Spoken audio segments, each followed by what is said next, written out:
Hi everyone, I'm Carol Keller, independent Stampin' Up! Demonstrator from Illinois in the United States, and I have a card for you today that I have cased from the catalog. CASE stands for Copy and Share Everything, and I am copying a card and adding just a little bit to it to make it my own, but it's basically copied from the catalog, and I'm going to turn my camera around so that we can get started. Alright, so here is the card that we're going to make today. And I cased it from the catalog, like I said. CASE stands for Copy and Share Everything, or Copy and Selectively Edit. So I chose this one from the top of page 148 in the annual catalog because I thought it was adorable, and I actually cased another card using that same bundle. So I'm going to move this aside and show the bundle really quickly. It's the Flowers of Friendship bundle, which includes this cling stamp set, so it's red rubber, and this wonderful flowers and leaves punch. And as a bundle, then you can buy them at a 10% discount. And actually tomorrow, Thursday, June 24th, Stampin' Up! Will have a free shipping day. So if your order totals $50 or more, you get free shipping. So you can get the discount on the bundle and order a couple more accessories and end up with free shipping as well. So that's exciting. So I'm going to move these aside for now until we need them again, and we will get started on the card. As always, I'm using a Whisper White or a basic white card base, and I'm just going to use my bone folder to burnish it so it will lie nice and flat for me. Put it up there for now. First thing we're going to do, I have a garden green paper that is the same size as the card front, so in A2 card size, that's 4 1/4 by 5.5 inches. For A4, that would be 10.5 centimeters by 14.9 centimeters, so same size again as the A4 card front. And it's possible that Stampin' Up!, whoever the designer was, used a garden green card base, and you can do that as well. I like using this so that I know the inside is white, and so it's easier to write on, but you have your option. And I'm going to bring in a scrap here so that, because we're going to do some stamping off of this sheet, I want to make sure it doesn't get on my nice mat here, so I'm going to bring in this to use. And so we're going to start with some garden green ink for some tone-on-tone stamping. So I'm going to bring in my ink pad and then one of the stamps from the set, the flowers, and it looks like all they did was stamp across in different rows, the first one being a little bit off the paper, and then basically just stamping over and over again, kind of randomly, you know, just making different rows, some more off the paper, some more on. There didn't seem to be any rhyme or reason to it. And a lot of it actually will be covered with some of the other components of the card, but this is a very easy first step. And there we have it already, that is finished. But I'm going to put this aside but leave my ink here, because the next thing that we're going to do is take a piece of paper that is, or a piece of cardstock is 2.5 by 4.5 inches or 6.4 centimeters by 11.5. So this is exactly the same size for both cards. And the idea is that the flower bouquet will fit on that piece of paper. That's kind of what we're going for. And because it's a little bit large, whoops, I am going to bring my ink pad to my stamp. And I like that too because it keeps me from getting stray ink around the edges when I do it that way. So that's another good reason to do it that way for those larger stamps especially. And I'm just stamping it centered on that piece of cardstock. And then I'm going to bring in, I just have a scrap of basic white. So it's larger than I need. I'm just going to cut that down. If you do want to cut it to size, this one is 1 inch by 2 inches or 2.5 centimeters by 5.2 centimeters. And I'm bringing in the thank you for everything. That's what they used in the catalog. So I'm using the same one, but there are other sentiments that you could use as well. And I'm just going to put it up in the corner so that, again, I'm going to cut that down and use it that way. And I think we will also, I'm going to cut it down right now because we're going to do some inking around the edges as well. So, not really measuring per se. I'm just cutting it down to what I think is a good size. So again, you can be exact with the measurements I gave you, but you don't have to be. And now I'm going to grab my sponge, and again that garden green ink. And they did not do this in the card that's in the catalog, but I just thought it needed something, so I decided to ink around the edges with a sponge. You could also use your sponge daubers. You could use your blending brushes, which would give it a different look, a little bit of a softer look, and it would take it more around the card, not just, or the cardstock, not just the edges. But that's up to you. So quickly, I'm just adding a little bit of color. This is one of my favorite techniques, and like I said, I just felt like it needed it. So that is all the stamping we need to do right now. So I'm going to put this away.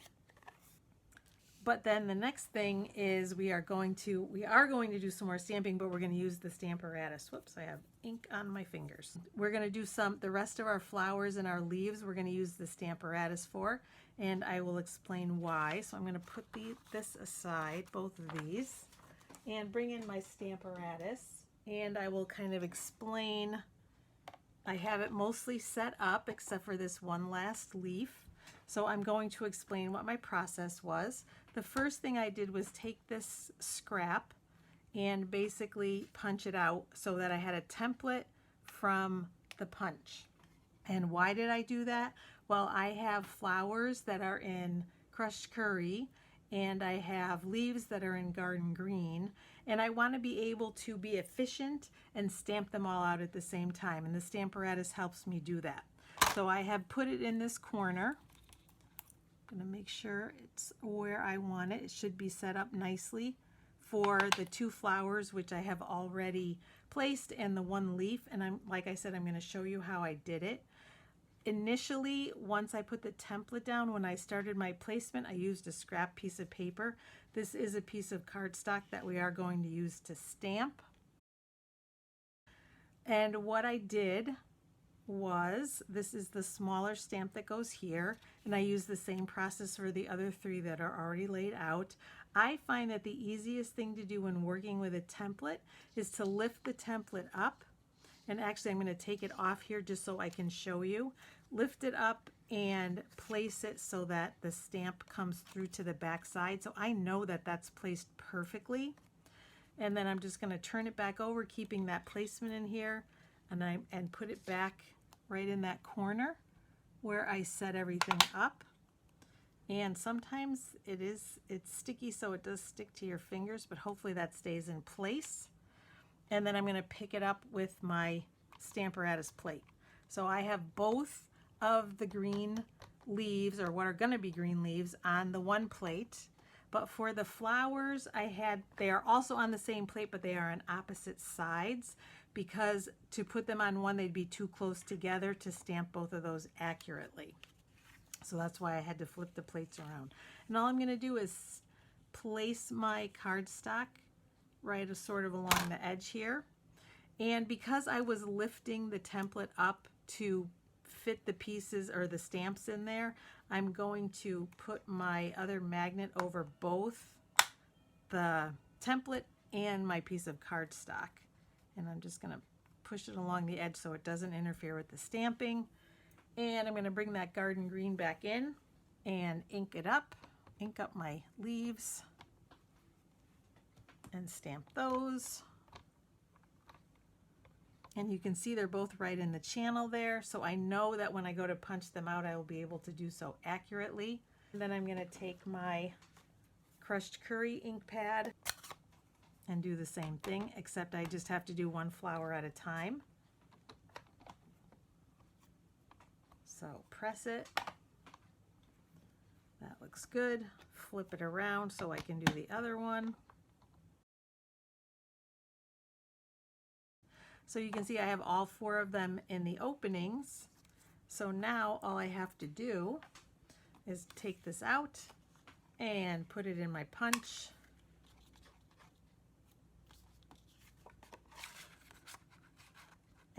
line everything up. And so you can see that it's lined up, and punch all of them out. So I have kind of 4 for the price of 1 here. I have both colors that I need. And for this project, you need to do that twice. And I have already punched out the other ones, so we are going to go to the next step. All right, for the next part, I'm going to bring in my scrap again. And these are all the flowers and leaves that I've punched out that we need for the card. And I'm using on this part my colored pencils, the Watercolor pencils Assortment 2, which has, among other colors, the Crushed Curry and the Garden Green that I'm using for this project. I also thought about using our new Soft Pastels assortment, but I haven't played with those yet. So, and they don't have the exact colors that I need for this project, but I'm actually eager to use them on another project. Again, here are the 2 colored pencils that we need. I'm not going to color all of them on camera, but I'll do one so that I can show you. All I did was color around the edges of each of the flowers and giving the lines some more detail by going over those. And you don't have to be really neat. You can just kind of slap the color on there, because we're going to use our wonderful blender pens in a minute, and that is going to make the color kind of smooth out, and it's going to soften it some. It's very easy, and I think you're going to like using that. So again, just laying down some color, and I'm going to do one of the leaves as well. There's not much color in the leaves on the card that's in the catalog, so I'm not going to lay too much color down here either.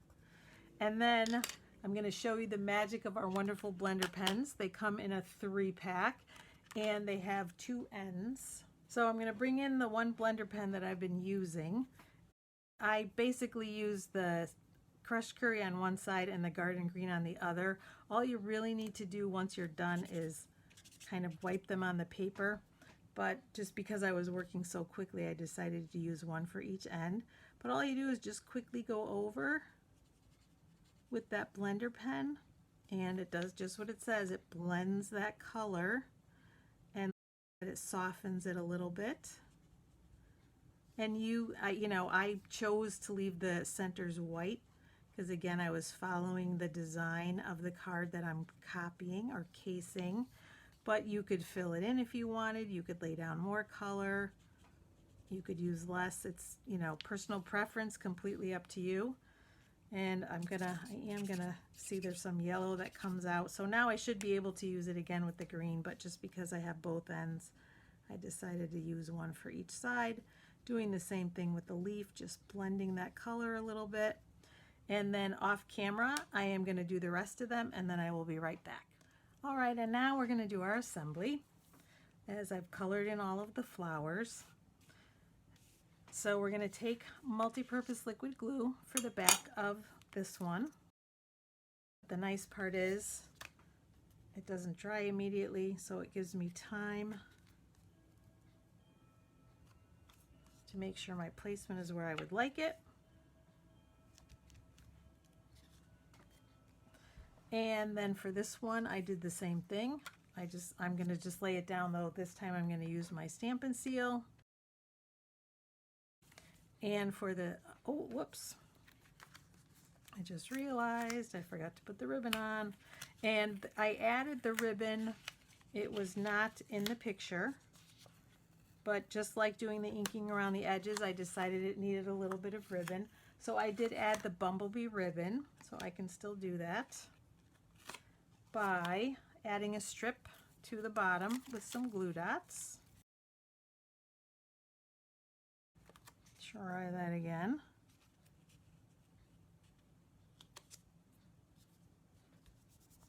There we go.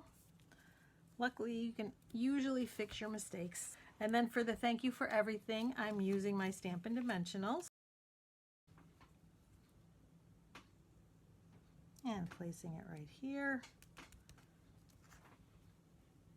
And then I like to work off the roll, and I find that this is easier to lay a strip of cardstock or of ribbon down, and actually I'm going to put one more glue dot right underneath the middle because that's going to help anchor our bow. But I like doing it this way, laying down the ribbon and then tying a bow and then adding it, because it's easier than trying to fuss with tying it around the cardstock. So I'm going to work off the roll and make a bow. That way there's very little waste.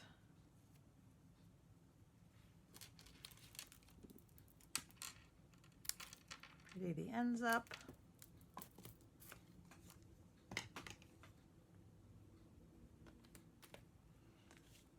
And then I do like to put several glue dots, one underneath a knot and one underneath each of the loops or under the tails, so that I know it won't untie, because those are going to anchor it in place. And we'll put that right there. And then the tails, whoops, that one looks like it needs another one. This one's nice and tight. This one is not, so I'm going to put one more underneath the tail. Always want to make sure it's anchored. All right. And then last but not least, our flowers. So I just kind of bent them with my fingers to make them a little more dimensional. And do this with both of these, and then we're going to layer them with a glue dot, offsetting the top one, and then just laying a glue dot underneath. And that's going to go up on top as best we can to cover up that flower that's underneath, especially since it's green. And then I've got a glue dot underneath this flower. And we won't be able to cover up the green completely, which I think is why there's a leaf behind that. And then another glue dot under the other flower, which again I've given some dimension. And again, that green is going to show a little bit. We're going to put another leaf there.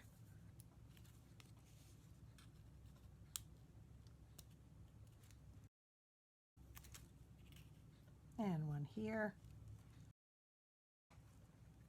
And we'll do one here. And we'll do the fourth one right over this one. They have 4 in the catalog. I did 3 on mine, but now 4 seem to work better on this one just because the placement's a little different. But here you have it. This is basically the card that is in the catalog. Bring it back in one more time. So again, 2 slightly different versions, but very similar to the card in the catalog. You know, I love to use these ideas, sometimes copying them pretty much exactly, sometimes like today giving it a slightly different spin by adding the ribbon and the inking along the edges of the white pieces of cardstock. Sometimes I take an idea and change it completely. That's the wonderful thing about casing, is you can copy it exactly, you can make it completely your own. Sometimes it will just spark an idea that leads me in a different direction, but it's wonderful to make it your own every time, whether you do copy it exactly or you do your own thing. So thank you for joining me today. I hope you enjoyed the card, and I hope to see you again soon. Please like and subscribe to my channel. I would love it if you would comment. And if you want to be notified when I post new videos, click on the bell so that that will happen. I have cards, I have scrapbook pages, I have paper pumpkin alternatives, some home decor items, some tips and tools on my YouTube channel, so I would love it if you checked all of them out. Thanks for joining me, everyone. Bye-bye.